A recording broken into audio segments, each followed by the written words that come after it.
Good morning, good afternoon, or good evening, depending on where you are in the world, and welcome to Pyramid's webinar on Cellular M2M Connections. My name is Jennifer Baker from Pyramid Research, and I'm your moderator today. We just have a few announcements before we begin. This presentation will last about 45 minutes with some time for questions and answers at the end. As you can see at the bottom of your event console, you are able to view more information about Pyramid and our speakers.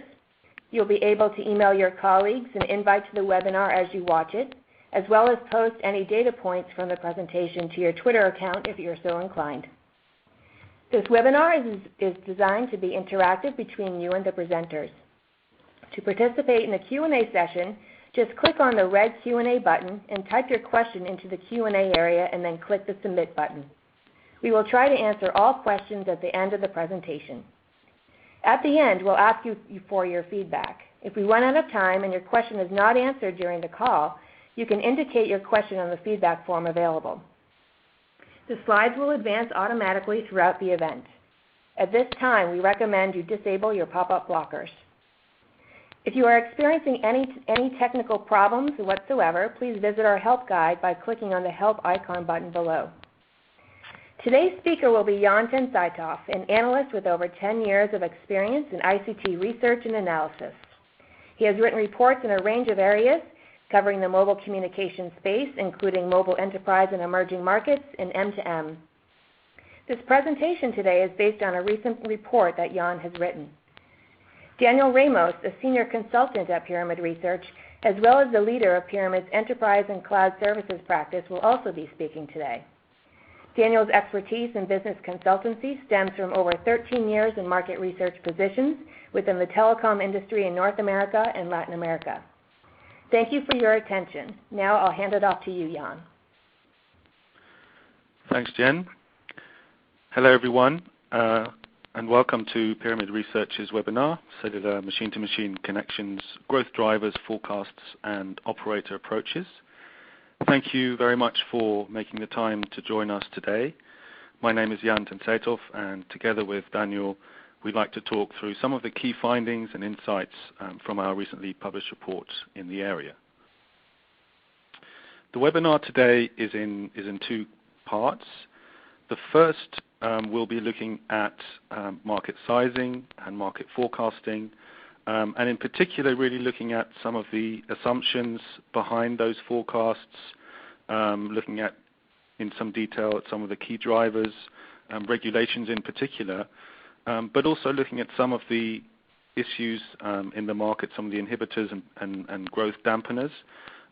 We've seen a lot of discussion in this area over the last year, and we'd like to really share some of our thinking behind our forecasts. In the first part, we'll also be providing a regional analysis and looking at some of the developments in some of the key emerging countries which were covered in the report. So in the report we had 4 detailed case studies: Brazil, China, India, and Russia. So really looking at what's happening in some of those key emerging regions. So that's the first part, and then in the second part we're going to be looking at really how mobile network operators can be addressing that opportunity. We'll be looking at the value chain and how operators fit within that value chain and how they can approach it and how they can fit within it and trying to make the most of this opportunity. Just some brief background. Pyramid Research is the telecom research arm of United Business Media. We believe we are uniquely positioned to provide analysis and insights at the intersection of emerging markets, emerging technologies, and emerging business models. So we constantly track and forecast over 100 mobile communications markets around the world, and clearly machine-to-machine is becoming an increasingly important segment of the market.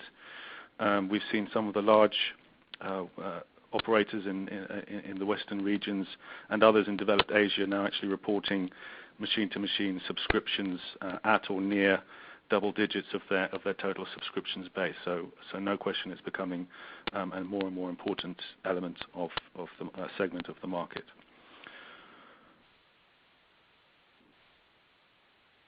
Just to start with some definitions, just to be very clear about what we're talking about. So machine-to-machine refers to a system whereby a device can communicate through a network with an application in general, without human intervention. Such a system can be used for a very wide variety of industries. The key ones we look at in detail are telematics, utilities, fleet management, consumer electronics, and then others, which include all the many others, such as healthcare, point of sale, financial, industrial, and so on. So such a system can be used for a wide variety of industries to send real-time information and data, such as various sensor levels, location, meter readings, machine performance, body performance, and so on. There are different network technologies which can be used, including cellular, various fixed networks, satellite, and power line. Just to make a few clarifications about our definition. So we're looking at cellular, not these other technologies. And that excludes mobile broadband. So we're not looking at USB dongles, PC connections, or tablet connections for which there is an access subscription. But we actually do include e-reader type devices for which there is a connection, but not for which there is an access fee. So if a user buys an e-reader device, but there is no access fee, but there is a cellular connection, then we do count that.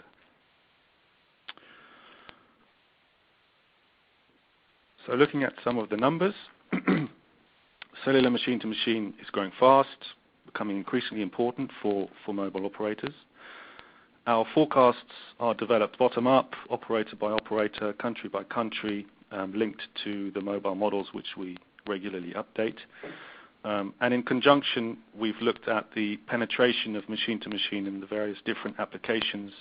So looking at the number of commercial vehicles where machine-to-machine has penetrated, the number of passenger vehicles and so on, and utility meters and so on. So looking at the penetration within various different industries. So we have a matrix-type approach, and that research is, of course, supplemented by interviews with key industry players. So what we've seen is in 2012, the volume of subscriptions has nearly doubled since 2010. So in 2010, there were nearly 75 million subscriptions, and in 2012, there were nearly 144 million. We expect a compound annual growth rate between 2012 and 2017 of over 27%. So in 2017, we're forecasting nearly 480 million subscriptions.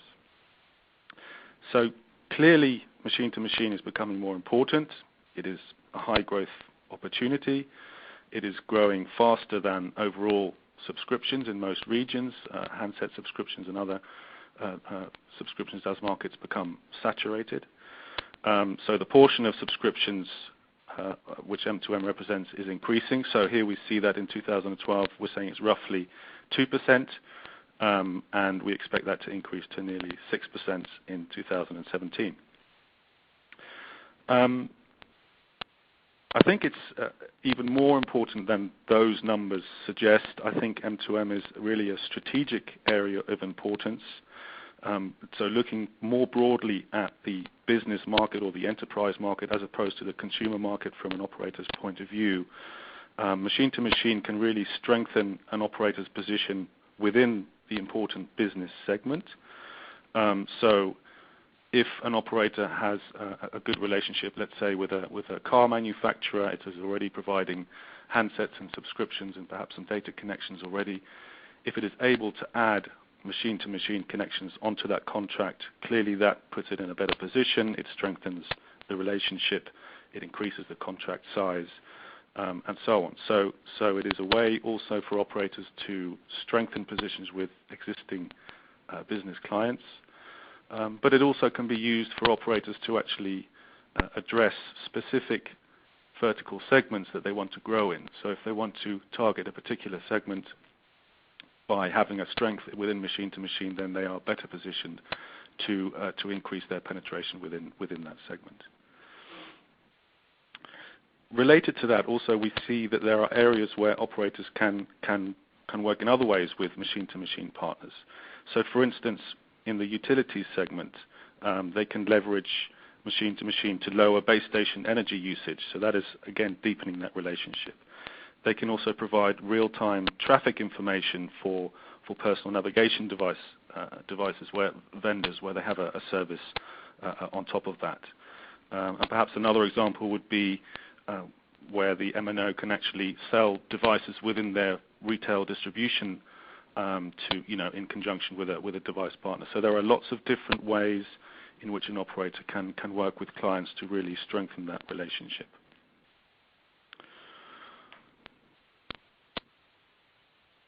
So just beginning to look at some of the drivers behind the growth that I just described. There are many important drivers of this market, such as falling module costs, a maturing ecosystem, new business models, increasing prices of scarce resources such as fuel and water.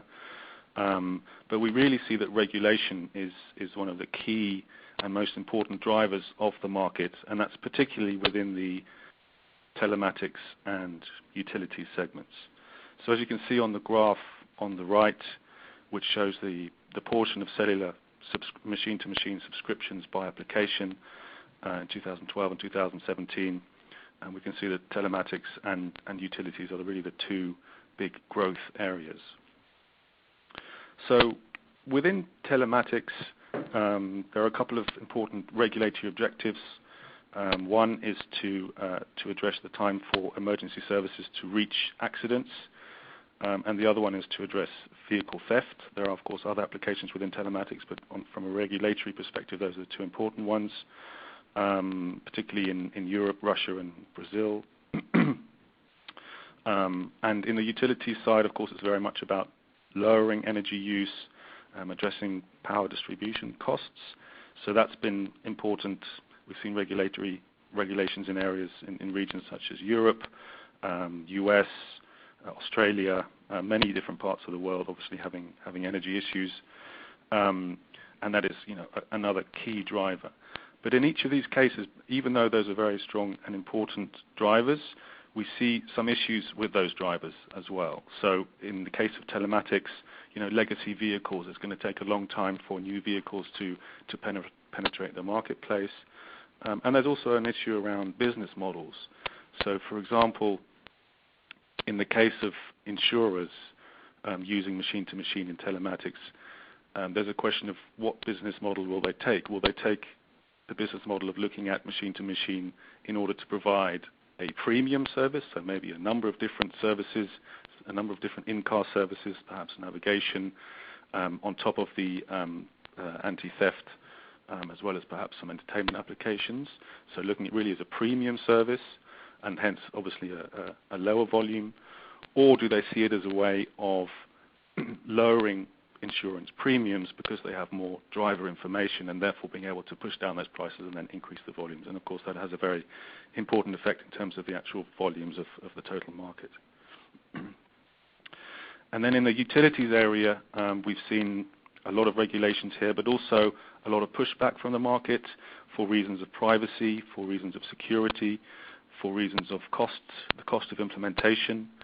So there has been some dilution, shall we say, of regulations because of lobbying, because of disagreements, different vested interests. So for instance, the Brazilian utilities regulator recently dampened its regulations, so no longer actually mandating the use of smart meters, but actually allowing consumers to opt out if they want to. And we've seen that in other parts of the world, such as Netherlands and parts of US. So that's one element. And also, of course, in the EU, directives take a long time to implement. There are a lot of different interests across the member states. And once the directive has been agreed, it needs to be ratified country by country. So these things take time, they can be diluted, and those important regulatory drivers can have a lesser effect. But having said that, as I said, regulation is really the key driver of the marketplace. There are also a number of other factors inhibiting the marketplace, and one of the key ones I'm going to talk about is alternative technologies. So as I said in the beginning, there are a number of different network technologies which can be used for machine-to-machine, as listed here to the left. So there's satellite technology, which is, of course, uniquely has global coverage, but has a very high cost, and so, therefore is very niche applications, probably only a few million subscriptions. There are various different fixed technologies, PSTN, broadband, etc., which provide a very secure and high-performance service, but to some degree the coverage is limited, and to some degree there's a high cost associated to those. So that limits a little bit the penetration and usage of the fixed networks. So the two that we really see as competing significantly with cellular are power line and Wi-Fi, or more broadly speaking, short-range wireless technologies. So first of all, in terms of power line, of course, this is relevant in the utility segment, and it is the dominant technology in smart metering today. But there is some uncertainty here. It very much depends how utility companies want to address this opportunity. Do they want to invest significantly upfront and be able to control the end-to-end connection between themselves and the smart meter and the user, or do they rather want to work with an operator who takes responsibility for that, and then they can concentrate on other things? So that depends a little bit on the strategy of the utility itself, and it also depends to some degree on their legacy assets and how much investment they actually have to make. So, and of course the State Grid Corporation of China is the world's largest utility, covering some 80% of China, so a huge utility with significant impact on the market. Of course, it has made some announcements about PLC.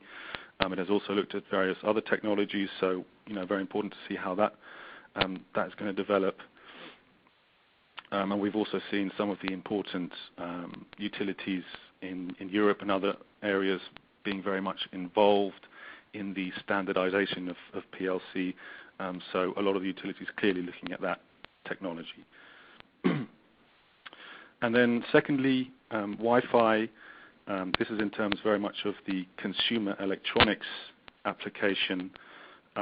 So this has to do in part with data tethering.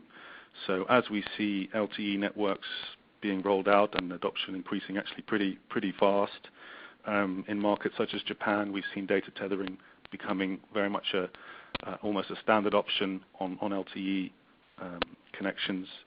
In the US, T-Mobile's rolling out its LTE network and increasing the competition in that segment as well. And that will depend, of course, country to country in terms of how that LTE competition develops and if it's an integrated operator and so on. But that really very much impacts the volume of opportunity in certain applications. And that is also, so that is not only relevant for where a smartphone acts as a modem for a number of different devices, such as perhaps a digital camera or a tablet device or whatever it might be. But it is also relevant in the home, where consumer electronics devices, do they connect directly back to let's say the manufacturer through the cellular network, or are they going to connect back through the fixed broadband connection? And we see that as an important development. It could be Wi-Fi, it could be even NFC in some cases, it could be or a range of other short-range wireless technologies. So there are a number of alternatives to cellular in different segments, and a lot of different reasons why different technologies are useful in different areas. So with that, I'm going to hand over to Daniel, who's going to look at some of the regional developments. Thank you, Jan. So to complement our market analysis, we also look at the regional and I would say country performance to identify those markets with the highest penetration. Along those lines, we look at what were the main drivers for that demand. We concluded that emerging markets are probably going to be the markets that are the markets going to have the highest growth rates in the next 5 years. In fact, as Jan mentioned, the market it's expected to grow on an average of 27% for the next 5 years, and we see a significant shift on how some of these emerging markets are going to behave. To be more specific, so China is expected to overtake the United States or North America to become the largest market using machine-to-machine systems. And that's mainly driven by policies adopted by the Chinese government in the areas of, for instance, public transportation, and so on. And the important thing to mention also that's creating an ecosystem that is allowing the growth of domestic vendors and partners. In counterpart, I would say that we expect that the northern market to slow to allow these new markets to be leading the industry, and that's partly mainly driven by the maturity of some of the utility segments, and as Jan mentioned, the introduction of some alternative technologies such as tethering and Wi-Fi, which is now booming in the North America. Now, just to continue with the regional analysis, India, for instance, it's a particular case where we see some strong support from the government. In fact, the government has, addressed the booming demand of electricity monitoring, especially to avoid or some of the social problems that they have with the thief in general. And it's also supporting some various metering projects, pilot projects as well. So we expect India to have some growth, but not as much as China. Secondly, we have also Russia, in which case it's got the demand is mainly driven by telematics regulations. And that's mainly motivated by driver safety. As a matter of fact, all new vehicles must have a device to be able to send an emergency call in case there's an accident. And that's part of a trend that we're seeing also in Europe as well, but Russia has followed with that policy, and that's one of the reasons where we see a significant growth in Russia. Now, when we look at the case of, and we wanted to give some special attention to Brazil, the Brazilian case. Brazil is expected to account 40% of the total machine-to-machine subscriptions for a total of 22 million by 2017. And that is something that we believe that is mainly driven by some of the government initiatives. In fact, the Brazilian government has introduced a new legislation. This is something that has been already implemented this year to reduce the levels of vehicle crimes through a program called SIMRAD. And what it means is that all new vehicles, whether it's a car, a van, a truck, motorcycle, bus, or trailer, will have to, and whether it's imported or manufactured in Brazil, must have a machine-to-machine device by the end of this year. It is important to remember that there's about 40 million cars in Brazil. And that essentially will, that is driven by, again, to reduce some of the problems that the Brazilian society is facing with vehicle crimes. So essentially, applications to track and lock automobiles remotely. but it also is opening the door for other commercial applications such as insurance and emergency services. So that's one of the main drivers for the demand in Brazil.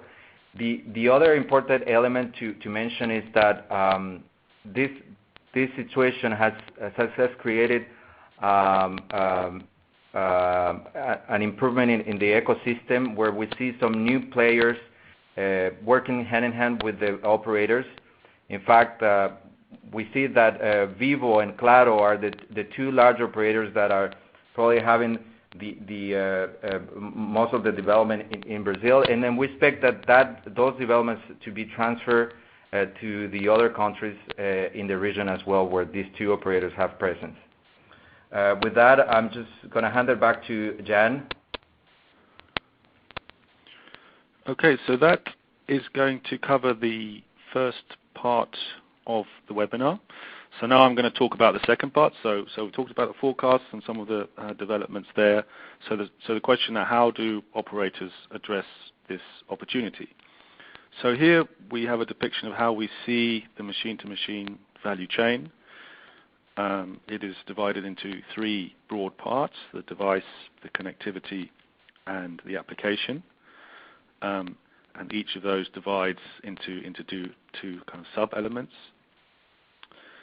We see that these different elements work together in very different ways, depending on the application, depending on the approach of the ecosystem, depending on the region, and so on. So it's very diverse, and the different partnerships and relationships work in very different ways. Often we see that the device manufacturer is also the vertical specialist, for instance, so actually runs the application service as well as manufacturing the devices. So there are a number of examples in terms of navigation services or perhaps fleet management services. So service providers need to develop the devices which are then installed into the vehicles, which they then track, and they provide that service. Similarly, in telematics applications, modules are integrated into vehicles, so it might be the car manufacturer who wants to offer its own branded telematics service on top of that, or as I mentioned before, it could be a totally different company, such as an insurance provider, actually using that module to provide a service as part of its insurance of the vehicle. So a very diverse and dynamic value chain working in a number of different ways. So 4 or 5 years ago, machine-to-machine was still only a niche market, and most operators really only addressed it at a wholesale level. And this is because typically machine-to-machine requires a dedicated service management platform. A machine-to-machine module the subscription is very different to a handset subscription. There is no human user intervention. The ARPS is much lower. The life cycles are typically much longer, even 10 years or more in some cases. Some of them have particular roaming requirements. A lot of them, in a lot of cases, the quality of service and service levels are very, very important. So clear reporting on that is important in certain areas, such as security, financial. So therefore, this is a platform which is required to provide different functions to address those issues: SIM activation, particular pricing and billing policies, monitoring the quality of service, device management, reporting, and so on. So that is the two key elements of the connectivity part of the value chain. The way in which operators have access to such a platform is, of course, a very important part of their approach. One of the changes that we're seeing and is increasingly impacting the market is, of course, the ability to have access to such a platform through a cloud service. So rather than having to actually invest either in a platform and run that internally, or to work with a partner who provides that, it can be done on a cloud level, which is obviously very quick time to market and relatively simple in terms of providing that as a service. And on a broader level, of course, operators must also have a clear strategy regarding the network technologies. They need to balance the long machine-to-machine life cycles that I mentioned with the need to support ever more data usage. So, of course, talking about 2G spectrum refarming, making more and more of that spectrum available for data usage. But, of course, they have to think about how that's going to impact these very long-term machine-to-machine subscriptions. So if a 2G module has been deployed, that needs typically to be there for many, many years for that return on investment to be positive. So it's very difficult to simply just take it out and replace it, which is, of course, very costly in many different applications. And in other parts of the world, we've seen 2G network discontinuation, such as in Japan and Korea, and some announcements have been made in the States as well.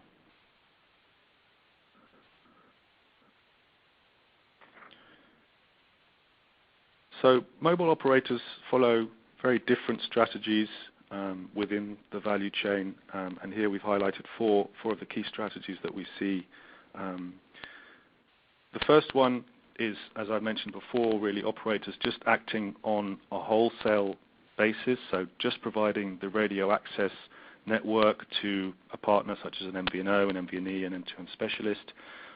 So in this case, there is very little risk, very little investment, but still the operator can gain some revenues in that way. The next step, as I talked about before, is really having access to this service management platform.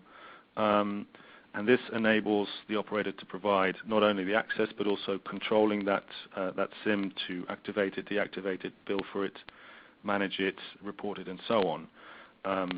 And that is really having the technical capability to do that. Although in this strategy we're typically saying that the operator does not own the client relationship. It will typically be working with partners on either side, whether it be a device manufacturer, an application vendor, a systems integrator, to actually to drive the contract, and then they will provide the connectivity in between.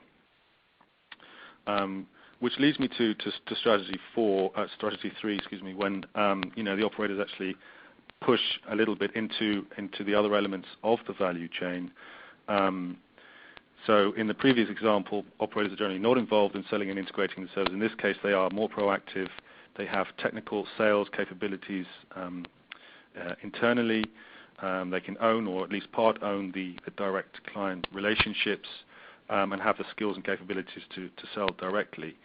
And I think this is important also in terms of being able to integrate, as I mentioned before, with some of the other business contracts that an operator might have with a client. So then also being able to have the technical capability to sell a machine-to-machine subscriptions on top of that contract, widens that contract and deepens the relationship.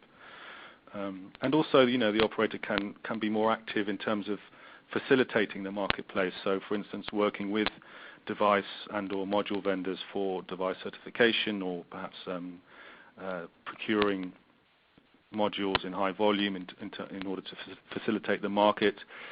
They might create interfaces for applications and systems integrators, really to be able to push in that direction as well more easily. In some cases, they also provide labs and resources for companies for testing their applications. So there are different ways in which they can facilitate market development. And then, of course, finally, strategy 4, the full end-to-end solution. Of course, typical example, Verizon's acquisition of Hughes Telematics is a key example, and really is very interesting in terms of seeing an operator really having the end-to-end capability. As I mentioned before, we see telematics as really a very attractive segment for machine-to-machine. But I think that relationship should be seen in a broader context. Verizon is, of course, a very strong operator in the enterprise space, and it provides a wide range of not only access services, but also has capabilities in terms of security, in terms of professional services, and so on, and also some deep vertical capabilities. So I think those are some of the reasons in a broader perspective for that relationship. So having said that, I think it's operators need to think very deeply if they really want to go in that direction, because there are, of course, risks associated with that. So if they choose to do an end-to-end solution, then they will start competing with some potential customers.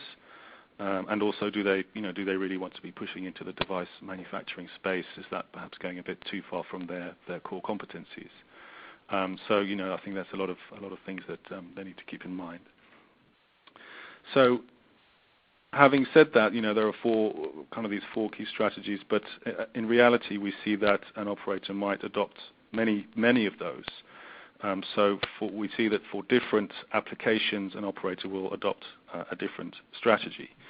So really, there will be a kind of matrix for an operator, and for certain verticals, for certain applications, they will be strategically important, and therefore they will be pushing to have a bigger part of the value chain and to have more influence and more control.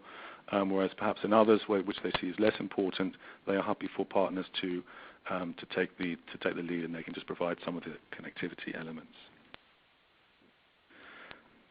And of course, operators are very diverse, and it will very much depend on their positioning. Do they provide the best coverage in their country? Do they have an established business client base? Do they have a strong international roaming proposition? And so on. So that will, of course, also dictate how an operator will position itself in this opportunity.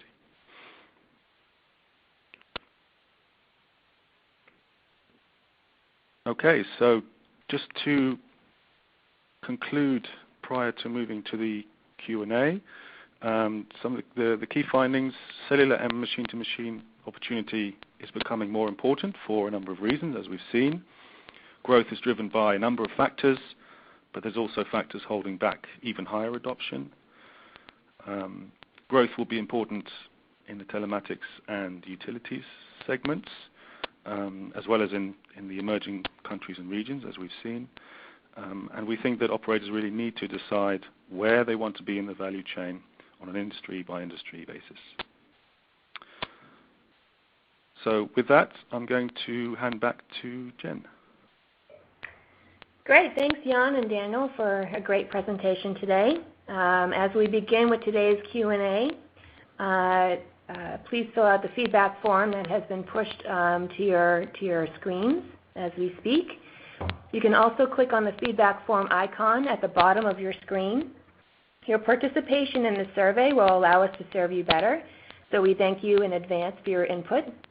As a reminder, to submit a question, just type your question into the text box located below on the screen, then click the Submit button. So now we'll begin.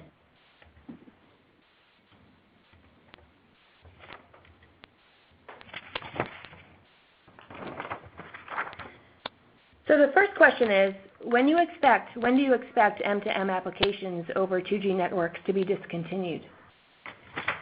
I can answer that one, Jen. So essentially what we're seeing is that 2G modules will continue to dominate this space, and that's essentially, I would say, driven by the fact that 2G applications have longer lifetime. There are definitely lower costs compared with the 3G and 4G modules. And the other element I think that it's important to consider is that applications require a limited amount of data, and that for sure is what is helping that segment to remain the dominant. I would say what we have seen in the market is that in 2012, approximately 15% of the mobile machine-to-machine modules were 3G, and then we expect that number will increase to 25% by 2017, and that's mainly driven by the fact that volumes will allow some price erosion for 3G modules, but it's still 2G modules will continue to be the stronger group, and like I said, by 2017, So 25% of those will be 3G, approximately 60 to 70% of those 2G, and the remainder will be 4G modules. Okay, great. The next question is, in your opinion, which one is the best strategy for MNOs? Well, I don't think that there's a best strategy for an operator from a holistic perspective. I think there are best strategies depending on the vertical, or I would say the industry that they are playing on. For instance, telematics is a very interesting sector for to offer end-to-end solutions. Smart metering may be less attractive, and that's mainly because low average revenue per device, and then there's also strong competition in the technology. So there is not one best strategy for an operator. I would say there's a best strategy depending on the industry or the vertical that they are on. Okay. Okay. The next question here is, what operators, in your view, have been the most successful in M2M? Vodafone, KPN? Okay, that's an interesting question. Well, I think, like I said, there are different operator approaches. There are operators which come from different positions, typically those, as I said, which have very strong coverage. That is obviously a key requirement for most applications. Typically those with a strong position in the business market anyway tend to be those who will move sooner as well to address the market and beginning to create an ecosystem and partners around it, so they improving their positioning. I think in certain applications where, as I mentioned, that having a global capability is important.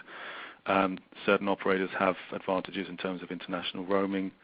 And I think in some cases as well, what we'll see is perhaps operators with a very strong partnership in a certain vertical or in a certain country, in a certain region, and they will be able to really drive into that segment that way, and perhaps from that also be able to grow into other areas as well. So that's a pretty broad question, and yeah, hopefully that goes some way to answering it. Okay. Another one is, how do operators charge for M2M subscriptions? Per link, per Mbit? Operators charge for this in a very diverse number of ways. And again, this is why they need this separate service management platform that I talked about. It is very different to charging for a handset subscription or for some other data subscription, and it will depend case to case. I think typically it is on a subscription basis, but in certain applications the actual airtime is absolutely minimal. So, for instance, if you think about emergency, the eCall, how many cars actually have an accident? Very few. So that connection is going to be used very, very, very, very little. But when there is an accident, it absolutely has to work. So the quality of service is absolutely key. So in that case, the pricing of that is going to be different to an application which perhaps requires a lot more bandwidth or throughput. Is there an impact of LTE on cellular M2M uptake? And are there any new M2M segments enabled by the capabilities of LTE? Yeah, that's a very interesting area. Again, I touched upon it. So we see that LTE will, to some extent, have a dampening effect because of this, because of data tethering. But having said that, of course, LTE opens up huge amounts of bandwidth capability. We have seen, for instance, an application for television cameras, live television cameras, which currently require a truck and connected with cables, which restricts, of course, the flexibility of where that camera can go. Connecting that through LTE could be a very strong proposition. We've seen a number of different video services, which potentially could be very interesting. So yes, there are some, and of course video and digital signage, those kinds of applications require much higher bandwidth. But in general, really in terms of the broader side of things, we see that those applications are relatively limited for now. And what's really driving LTE, as Daniel explained as well, what's really driving 3G and LTE module adoption is in certain markets where operators are really either discontinuing their 2G networks, so they have to move to 3G and or 4G, or having to announce over a longer term, we're going to be discontinuing at this date, and therefore they are starting to have to migrate away from 2G, planning for that. So yeah, to some degree, but really it's more about 2G network discontinuation and refarming that spectrum we see. Okay. The next question is, has this forecast on slide 3 changed materially in the last 2 years? How long has Pyramid been tracking this market? Okay. I think we've been tracking it for at least 4 years. And from the last iteration, which was I think just over a year ago, there was an increase. We did increase our forecast from that time. I don't know exactly how much. I would guess in the something like 5 to 10%.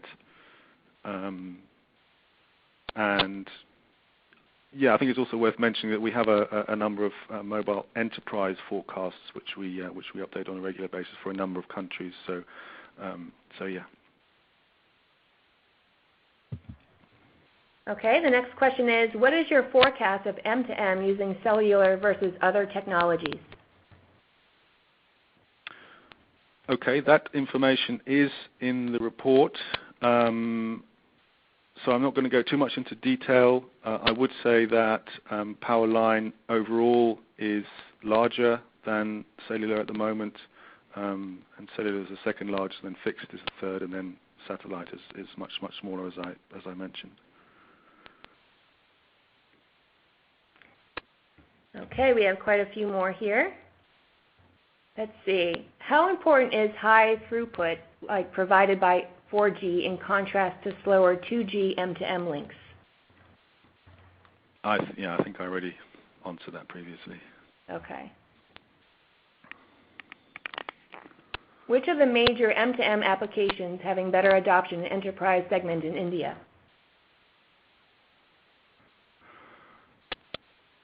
In India, we've seen certainly in terms of fleet management would be one of the maturer ones. It is certainly the maturest segment in most markets. There is a very strong business case for managing large trucks in terms of ensuring optimizing fuel consumption, ensuring that the best route is being taken, and just monitoring and diagnosing those large assets. So that is certainly something that's important. But we've seen some interesting developments in terms of taxi type services for I think it was for rickshaws in terms of M2M. We've also seen some of the large operators having enterprise labs, so really demonstrating the capabilities of machine to machine. So I think it's very much about showing what the technology can do, showing to clients, this is what we've seen in other parts of the world, perhaps, and how that applies locally. And I think also, as Daniel mentioned, there's also some government initiatives And I think in a lot of emerging markets, where governments perhaps have a more central role, they can see ways in which they can leverage this technology for improving improving society. So I know, for instance, in China that the government is very interested in improving their public transport services. I think also in industry, improving industrial efficiency and so on.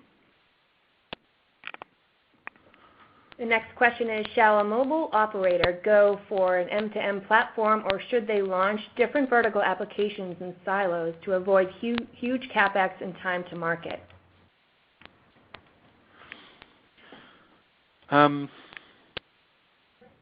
Again, I think that depends on the position of the operator. I think that's very different, operator by operator.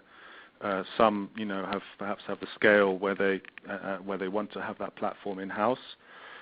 Most others don't, because that's just too costly and requires too many resources. So yeah, it's really on an operator by operator basis. Okay, another question is, will this in the near future become something massive to the users at home, automating houses somehow for an accessible price? I'm not sure Jen, if that's... Can you repeat that? Sure. It says, will this in the near future become something massive?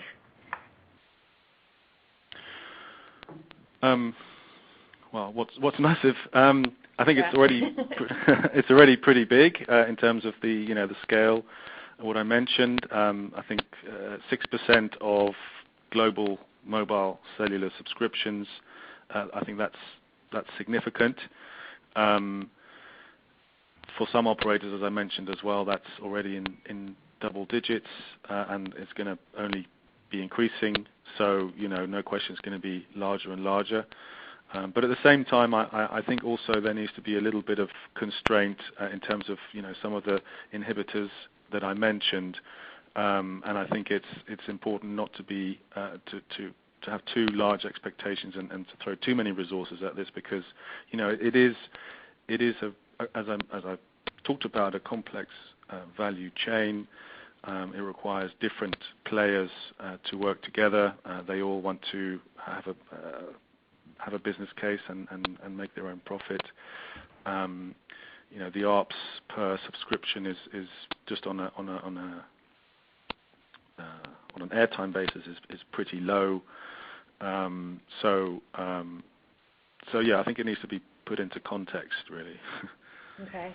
Another question is telehealth a possible growth for M2M using cellular? Telehealth. Health. Yes, absolutely. I think that's certainly an increasing area of development that we've seen. Having said that, and it comes back to this, the Wi-Fi or other short-range wireless kind of connectivity as an alternative technology. We've seen, particularly again in some of the developed Asian markets, where the operators are more progressive, and they are pushing very much into healthcare. But what we're seeing there really is that they have some healthcare devices in the home, so perhaps for monitoring pulse rates or whatever it is, and then that information can be relayed to a device or whatever it might be. So does that device connect directly through the cellular network? And to some degree, yes. But we think that the majority of the market will go to where you just perhaps tap that on your smartphone through NFC, and that information either gets uploaded that way, or it's stored on a local device, perhaps through the Wi-Fi network. But there are lots of different business models and how that's going to work. But that's overall how we expect to see that going. Great. Well, it looks like we've reached the end of our session today. So any questions that have not been answered will be collected, and our speakers will reach out to you via email. You can also ask any questions on your feedback form. This webinar will be available on demand soon, and you'll be receiving an email from Pyramid as soon as it's available. And I see that a few of you have been asking for the actual slides. So when you do get that email, just hit reply and request the actual slides, and we'll be able to work something out for you. For more information on Pyramid, just visit our website at pyramidresearch.com. Thank you again for attending today's webinar.